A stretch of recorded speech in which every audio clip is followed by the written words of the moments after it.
Hello দর্শক, আসসালামু আলাইকুম। আশা করি সকলেই ভালো আছেন। তো দর্শক, দেখতে পাচ্ছেন যে আমাদের স্ক্রিনে দেওয়া গাছগুলো দেখতে পাচ্ছেন, এই গাছগুলো হচ্ছে সরিষা গাছ। তো বন্ধুরা, এই সরিষা গাছগুলো আপনারা আপনাদের বাড়ির পাশে কিভাবে চাষ করবেন।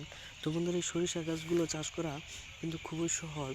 তো বন্ধুরা, এই সরিষাগুলো যদি আপনারা নিজেরা আপনাদের নিজেদের বাড়িতে চাষ করতে পারেন, কিংবা বাড়ির পাশে জমিতে চাষ করতে পারেন, তাহলে বন্ধুরা প্রচুর পরিমাণের উপকারিতা পেয়ে যাবেন। কারণ এই গাছগুলো চাষ করলে আপনারা ভালো ধরনের লাভবান হবেন, এবং অনেক কৃষক ভাইরাই এ ধরনের সরিষাগুলো চাষ করে ভালো ধরনের লাভবান হয়েছে, এবং আপনারাও কিন্তু এ ধরনের সরিষাগুলো চাষ করে ভালো ধরনের লাভবান হতে পারবেন। এবং আপনারা অবশ্যই এ ধরনের সরিষা গাছগুলো আপনারা সহজেই চাষ করতে পারবেন। এবং আমরাও কিন্তু এই আমাদের পুরো জমিতে সরিষাগুলো চাষ করেছি, এবং পুরো জমিতে সরিষাগুলো চাষ করে ভালো ধরনের লাভবান হয়েছি। এবং আপনারাও কিন্তু এই সরিষাগুলো চাষ করতে পারেন খুব সহজেই। তো বন্ধুরা, অবশ্যই এই সরিষাগুলো চাষ করে নেবেন, এবং এই সরিষাগুলো চাষ করে আপনারাও ভালো ধরনের লাভবান হতে পারবেন।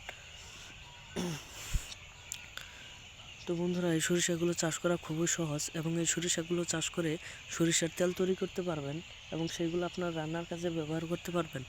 ধন্যবাদ সকলকে। সকলে ভালো থাকবেন, সুস্থ থাকবেন। আসসালামু আলাইকুম।